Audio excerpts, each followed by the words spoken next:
Assalamualaikum warahmatullahi wabarakatuh. Kami dari kelompok 5 izin mempresentasikan materi fraud dalam penganggaran sektor publik. Sebelum masuk ke pembahasan materi, izinkan saya untuk memperkenalkan anggota dari kelompok 5, yaitu yang pertama ada saya sendiri, Dares Cynthia Putri dengan NPM 098, yang kedua Galuh Chandra Kirana NPM 104, yang ketiga Arifa Dia NPM 149, yang keempat Tiara Liva NPM 159, yang kelima, Dimas Kaisar NPM 160, dan yang terakhir yaitu Dina Dwi dengan NPM 175. Pembahasan pertama yaitu definisi dan konsep fraud. Definisi fraud. Terdapat dua definisi fraud yang diungkapkan oleh Albert dan juga Tuan Kota. Menurut Albert, fraud merupakan suatu tindak kecurangan dengan berbagai cara yang timbul karena kecerdikan manusia, serta dapat dilakukan dimanapun dan kapanpun baik secara individu maupun melalui individu lain, untuk mendapatkan keuntungan dengan cara yang tidak benar, seperti kejutan, tipu daya, kelicikan, pembohongan, atau penyimpangan lainnya. Sedangkan menurut Tuan Kota, fraud merupakan suatu perbuatan melawan hukum yang mengandung unsur kesengajaan, niat jahat, penipuan, penyembunyian, serta penyalahgunaan kepercayaan, di mana perbuatan tersebut ditujukan untuk mengambil keuntungan baik berupa uang, barang atau jasa, atau upaya dalam memenangkan proses bisnis. Nah, berdasarkan kedua pengertian yang sudah saya sebutkan, dapat disimpulkan bahwa fraud bukan merupakan suatu tindakan melawan hukum yang sifatnya tidak disengaja atau lalai, namun merupakan suatu tindakan yang disengaja dan bertujuan untuk mengambil keuntungan dari pihak lain dengan cara yang tidak dibenarkan oleh aturan dan hukum yang berlaku. Konsep fraud. Fraud terdiri dari 4 macam konsep.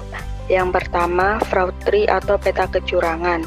Associations of Certified Fraud Examiners pada 2018 menggambarkan skema atau kerangka praktik fraud dalam suatu bentuk fraud tree. Melalui skema tersebut, dapat lebih memudahkan dalam memahami klasifikasi berbagai bentuk praktik fraud. Pada fraud tree terdapat 3 cabang utama praktik fraud, yaitu penyalahgunaan aset, korupsi, dan kecurangan laporan keuangan. Yang kedua ada fraud triangle atau segitiga fraud. Fraud triangle merupakan 3 faktor yang mendasari perilaku individu ketika melakukan praktik kecurangan. Sejalan dengan perkembangan ilmu pengetahuan, konsep segitiga fraud semakin berkembang. Muncul beberapa hasil penelitian baru yang menghasilkan konsep fraud diamond dan sebagainya. Namun, teori yang mendasari faktor perilaku fraud tetap kembali pada konsep fraud triangle. 3 faktor tersebut adalah tekanan, kesempatan, dan rasionalisasi. Yang ketiga, ada fraud detection atau pendeteksian fraud. Fraud detection atau metode pendeteksian praktik fraud merupakan suatu konsep penting yang dapat membantu pada anti-fraud dalam memahami skema kecurangan yang terjadi dan melakukan pencegahan terhadap praktik fraud. Melalui hasil survei ACFE pada 2018, cara pendeteksian paling efektif dari praktik fraud adalah melalui tips atau melalui laporan sebanyak 40%. Metode pendeteksian lainnya diantaranya melalui internal audit sebanyak 15%, review management sebanyak 13%, serta metode lain. Sedangkan hasil survei dari ACFE Indonesia pada 2017 menyebutkan bahwa pendeteksian fraud membutuhkan waktu hingga kurang lebih 12 bulan. Red flags atau tanda bahaya. Red flags menjadi konsep terakhir pada fraud. Red flags merupakan sebuah tanda adanya suatu tindakan atau perilaku yang patut untuk dihargai dan mendapatkan perhatian. Menurut Tuan Kota, tanda bahaya ini digunakan oleh auditor dan investigator sebagai petunjuk adanya indikasi praktik fraud. Beberapa hal yang dapat digolongkan sebagai red flags menurut survei ACFE Indonesia pada tahun 2017, diantaranya adalah perilaku yang bermewah-mewah, memiliki hubungan yang dekat dengan pihak eksternal, sikap dan perilaku yang lihai, tekanan dari keluarga, tidak puas dengan kompensasi perusahaan atau instansi, kesulitan keuangan, tekanan berlebihan dari perusahaan atau instansi, dikucilkan lingkungan, emosi yang berlebihan, serta tanda-tanda lainnya. Untuk materi selanjutnya akan dilanjutkan oleh rekan saya. Selanjutnya ada sejarah fraud di Indonesia. Berdasarkan fenomena yang terjadi di Indonesia, yaitu peningkatan kecurangan atau korupsi di Indonesia sejak tahun 2011 sampai 2018, utama pada tahun 2018 melakukan analisis yang menyatakan bahwa praktik korupsi pada masa reformasi merupakan warisan dari masa lampau dan abadi berkat masa Soeharto.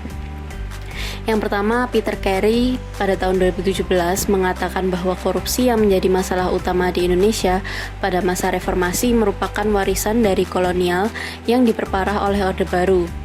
Yang kedua, Sri Margana pada tahun 2017 mengatakan bahwa birokrasi patrimonialistik yang diadopsi oleh pemerintah Jawa maupun kolonial Belanda merupakan faktor yang mendorong praktik koruptif. Lalu yang ketiga ada Benedict Anderson tahun 1983 menggambarkan bahwa meskipun pasca kemerdekaan Indonesia berhasil menciptakan masyarakat yang baru, tatanan institusional kenegaraan yang dianggap modern ini ternyata masih mengadopsi karakteristik kolonial. Yang keempat, tercermin ketika masa jabatan Soeharto dengan Orde Barunya yang mengadopsi model birokrasi patrimonialistik, perilaku tersebut telah tersistem dan berkembang hingga saat ini. Lalu yang kelima, pola tersebut terus berulang meskipun reformasi mampu menghasilkan pemimpin dan masyarakat yang baru, namun masih gagal untuk membentuk suatu model birokrasi yang berbeda dengan Orde Baru. Dan yang keenam, Pradiptyo pada tahun 2017 juga mengatakan pemerintah maupun masyarakat Indonesia belum menganggap korupsi sebagai sinyal krisis yang dapat berakibat fatal atau dapat meninggalkan efek jera bagi para pelakunya. Nah, berdasarkan analisis tersebut, tidak dapat dipersalahkan apabila praktik korupsi masih bertahan di Indonesia, meskipun telah banyak upaya pencegahan dan penanggulangan atas praktik tersebut. Perlu adanya perubahan paradigma yang mendasari pola pikir pemerintah maupun masyarakat terhadap praktik fraud, sehingga upaya yang dilakukan terhadap kegiatan anti-fraud dapat dimaksimalkan. Materi selanjutnya yaitu penipuan, penyalahgunaan, dan pemborosan. Tuana Kota menjelaskan bahwa terdapat bentuk penyimpangan lainnya, yaitu waste atau pemborosan dan abuse atau penyalahgunaan.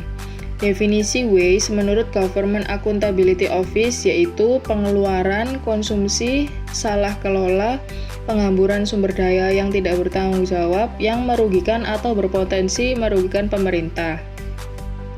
Dari definisi tersebut, waste belum tentu merupakan sebuah fraud, namun masih memungkinkan munculnya tuduhan atau dakwaan.